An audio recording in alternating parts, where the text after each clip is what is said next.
Right, so here we've got some filler here, as you can see. So I'm just going to hopefully not reveal too much carnage underneath it. Don't think it's too bad.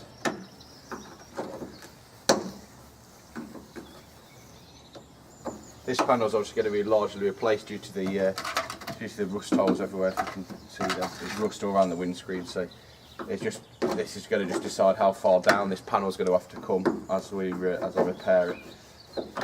So obviously, if we've got a chasm, which we might have by the looks of this, we're going to need to do a bit more remedial work on it.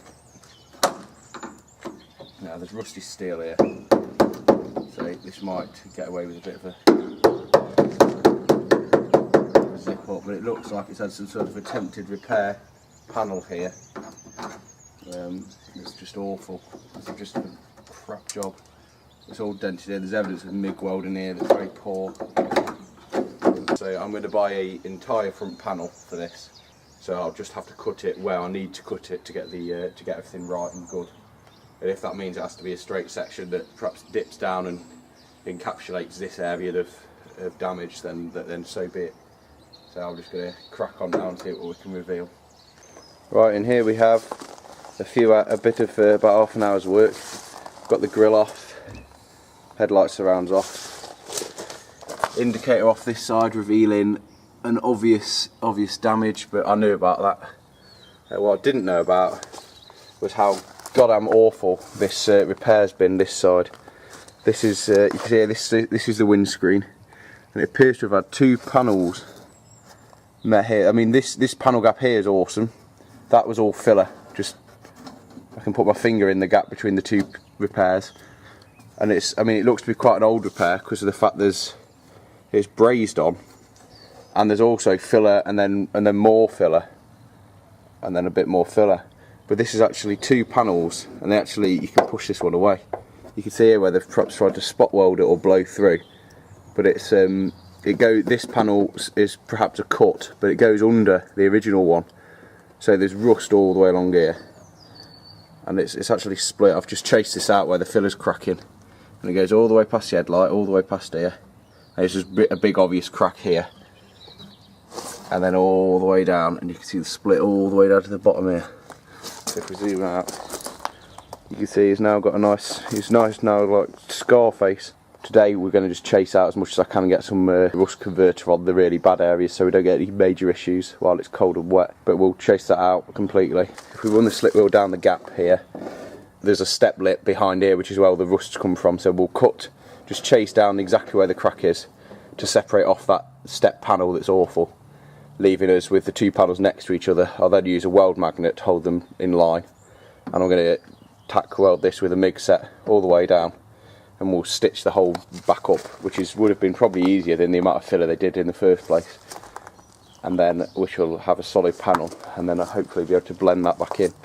Bit of a waste of time now, but where the wire wall's been cleaning off, we've got nice, probably mid-70s paint where they've done this bodge job and then blown it back in on this corner. On the roof there's a big load of Bondo there as well, which is awful, and obviously the back end, which seems to have gained this bit of patina here on the journey back. I don't know if it has or not, but I don't remember that being there, but never mind. And obviously we've got, while we're doing weld repairs, we've got this sill here, but that's you could patch pads are readily available for that. We'll sort out the corner of the door here where it's just sort of creased in rather than really bad. And again, there's a few areas like this. I mean, that's probably, if it's got any filler and it's very thin, like there'll have to be a few areas, having said no filler, there'll be a couple of areas where we're going to have to just sort of sand so it looks alright, really. Like here, this we'll see how bad that is when I start chasing it, but it feels alright from the back. I think it's just because it's been prepared for paint in the States. They've sort of filled everything, every little tiny blemish to make it look better, but it's obviously because it's never had the paint, it just looks awful. But regarding that on the roof, that awful patch, you can see where the filler's all cracking there, where it's just full of Bondo. And if we go if we go to the side at this point. This is a so-called repair on the roof, which appears to be sort of 3mm gauge or similar US state gauge steel plate, like a thick plate, rusted to buggery because it's never been done properly, and they appear to have just sort of rolled the edge of the factory panel.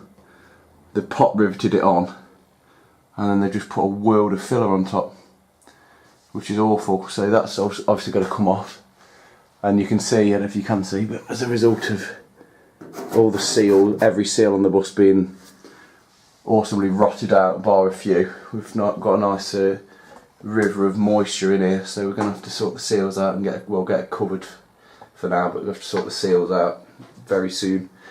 So I'm going to need a full deluxe seal kit for it, because it is a deluxe microbus. But a lot of it, I mean, the floors are solid. A lot of the jobs that are hard to do underneath the bus are actually good. Like the front floors are all solid and original. You can see here a bit of a crease in this floor. Can measure it with the dent in the front corner.